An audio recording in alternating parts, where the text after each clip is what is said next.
Jaynagar live में आपका स्वागत है। मधुबनी में अली अनवर पूर्व सांसद और पिछड़ा वर्ग आयोग के सदस्य ने अपने सहयोगी असलम अंसारी और नसीम अहमद के साथ स्थानीय सर्किट हाउस के सभाकक्ष में प्रेस को संबोधित करते हुए उन्होंने कहा कि 2021 में राष्ट्रीय जनगणना होनी चाहिए। पिछड़े अति पिछड़े दलित मुस्लिम मंच के अध्यक्ष पूर्व सांसद अली अनवर अंसारी ने कहा कि जातिगत जनगणना नहीं कराया जाता है तो अति पिछड़े हिंदुओं और मुस्लिमों की आर्थिक व सामाजिक प्रगति का आकलन नहीं हो सकता। उन्होंने कहा कि बिहार के मुख्यमंत्री जाति जनगणना के सवाल पर प्रधानमंत्री से मिलने की बात कही है। अपने बयान में श्री अनवर ने कहा कि अन्य पिछड़े वर्गों की सरकारी सूची में जब सभी धर्मों के लोग आते हैं, तब इसमें सिर्फ हिंदुओं की जनगणना मांग करना सामाजिक न्याय के खिलाफ है। अगर अनजान में इस तरह की गलती हुई है, तो शीघ्र सुधार होना चाहिए।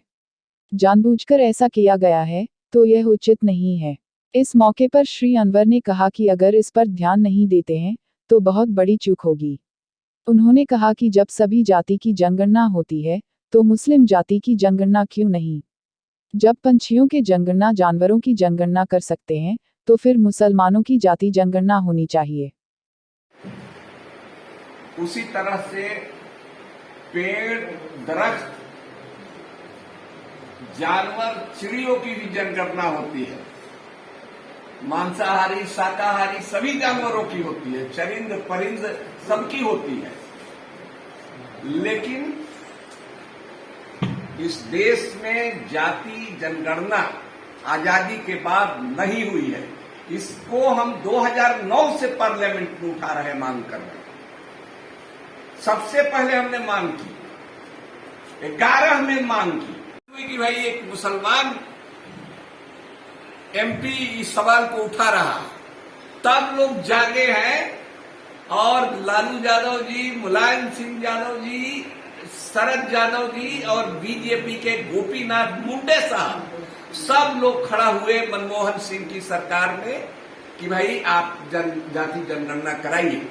उनकी बात मान ली गई जब सब लोग, सभी पार्टियों के लोग खड़ा हो गए थे। लेकिन उस जनगणना की रिपोर्ट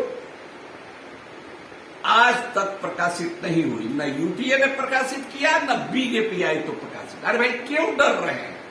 जाति इस देश की हकीकत है। आप सभी जानते हैं कि सभी पार्टियां जाति के आधार पर टिकट देती हैं, जाति के आधार पर मंत्री बनाती हैं, जाति के आधार पर अफसर नियुक्त किए जाते हैं, थानादार तक आता है, एसपी कलेक्टर तक आता है। तो जातियों की गिनती क्यों नहीं कीजिए? हिंदू मुसलमान की गिनती तो आप करते हैं, तो हम लोग चाहते हैं कि भाई जाति के आधार पर गिनती कीजिए।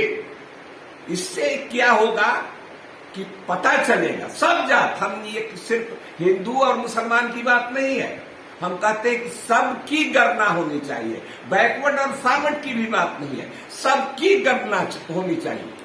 क्योंकि इलेक्शन आता है, आप लोग भी देखते हैं कि हर क्षेत्र वाइज ये सवाल उठने लगता है कि हमारी जात की संख्या इतनी है, हमको टिकट मिलना चाहिए, उनको नहीं मिलना चाहिए। ये बखेड़ा खड़ा होता है। और समझ लीजिए कि हिंदुओं से ज्यादा मुसलमानों में ये जात पात है। तो भाई संख्या तो पता चलनी चाहिए ना। इस बीच जब ये मांग जोर पकड़ी तो तेजस्वी यादव जी ने और कांग्रेस पार्टी ने, विधायक दल के नेता ने, सीपीआई एमएल के नेता ने, सीपीआई के नेता ने, मार्क्सवादी कम्युनिस्ट पार्टी के नेता ने, जो विधानसभा में विधायक दल के नेता हैं, सब लोग नीतीश बाबू से डेलीगेशन लेकर के मिले मुख्यमंत्री जी से और उनसे मांग किया कि भाई हम लोग सब लोग चले, प्रधानमंत्री जी से इसके लिए अनुरोध किया है। तो ऐसे समय में उन लोगों ने एक एप्लीकेशन दिया, उसकी कहिएगा तो कॉपी भी हम दिखा देंगे। वो एप्लीकेशन दिया कि भाई अगर अति पिछड़े और पिछड़े हिंदुओं की जाति गणना नहीं हुई तो इससे उनकी सही स्थिति का आकलन नहीं होगा और तदनुरूप